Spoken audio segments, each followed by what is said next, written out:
you mentioned this didn't feel like a successful season at the end of it. Does that? I don't know. Do you think that? Can you articulate it a little bit more about what you thought about the season? Yeah, I mean, look, we're not in this for half regular season, half seasons. I mean, that's not the business. I mean, it feels good. That's nice. As I articulated, I think it's a really solid foundation to move forward with.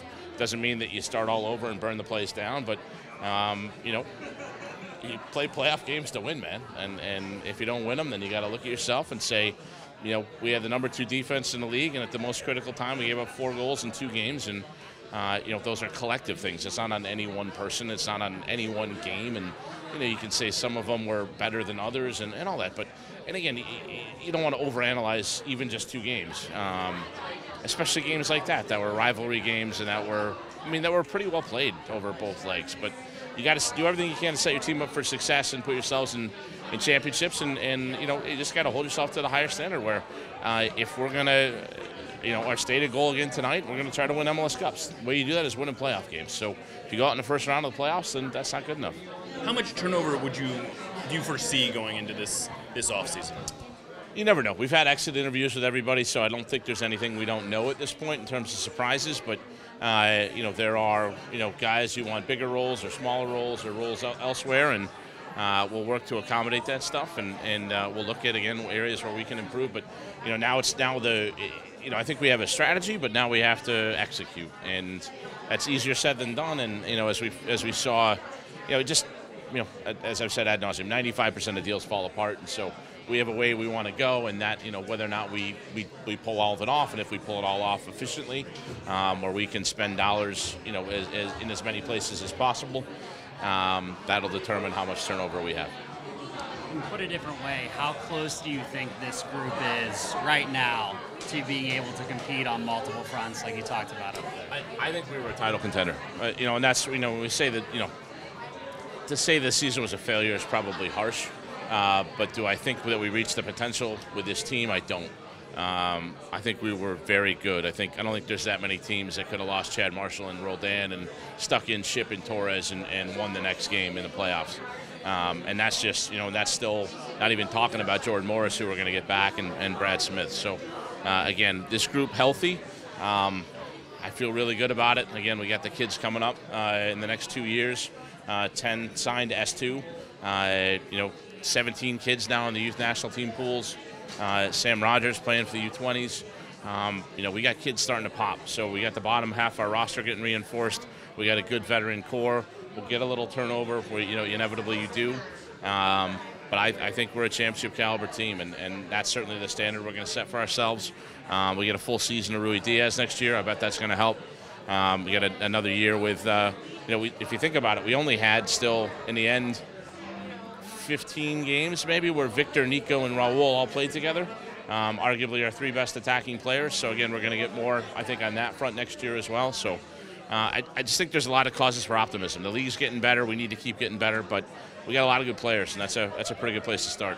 That being said, would you say that you have a good group of both young DPs and then young homegrown players that have shown a lot of potential, so maybe next season the start will be a bit quicker than maybe it has been in the last 2 seasons?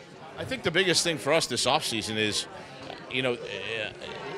we got some rest. I mean, we played 3 years, basically, with more or less 2 months off. And it's just not sustainable on some level. And I know people don't like that answer, but it's just a physical limit to which we can push our guys. And in a situation where we had to play Champions League this year, we just broke down at some point. And again, you saw this with Toronto as well, and we were able to rescue it a little bit more quickly. And we obviously didn't play Champions League as long as they did either. But I do feel good about next year. I do feel good about being able to compete on all fronts.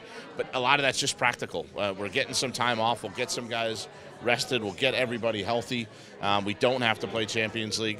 Now, I don't want our club policy to be to lose in the first round of the playoffs so you start the next season well. That's completely the wrong message. But I think, for our 3rd year in a row, that's the silver lining in this cycle. And hopefully we come out stronger, refreshed, and ready to go to start next year.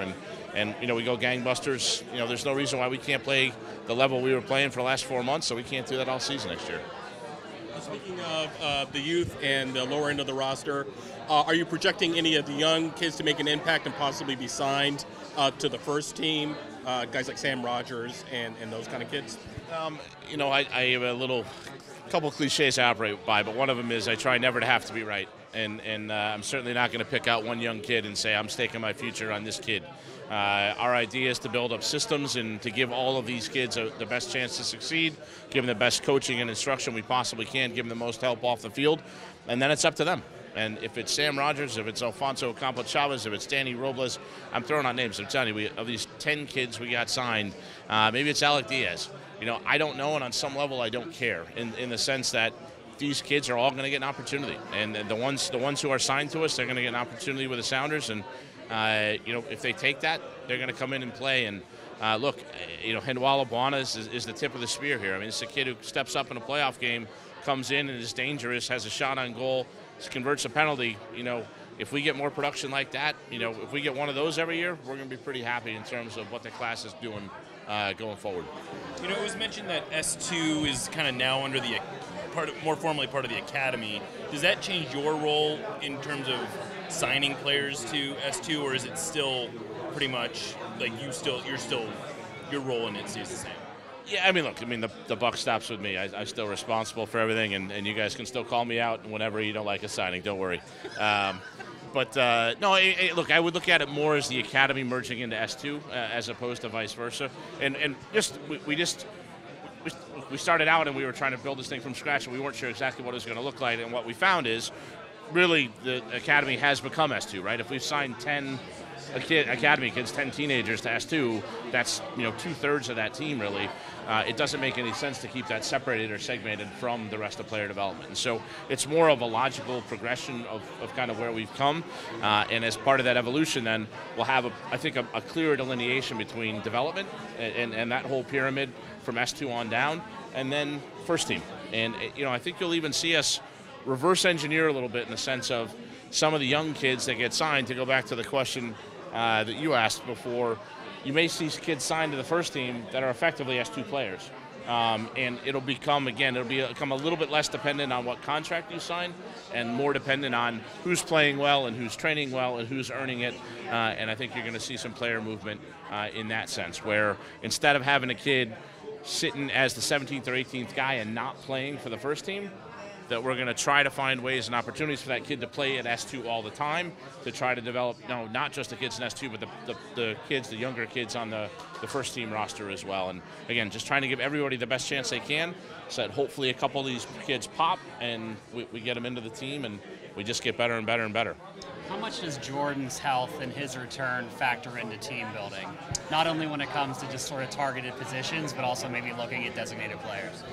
I would say it certainly affords us the luxury of patience. When you have a player of his caliber coming back, it gives us more opportunities to kind of see how the team rolls out. That's a big piece to add to the team, right? We missed him all year, and he hasn't played with Raul, and he hasn't played with Victor, Nico, and Raul together collectively, so we got to see what that looks like. We had Christian playing some wing long term. We may stick him back in the middle of the park.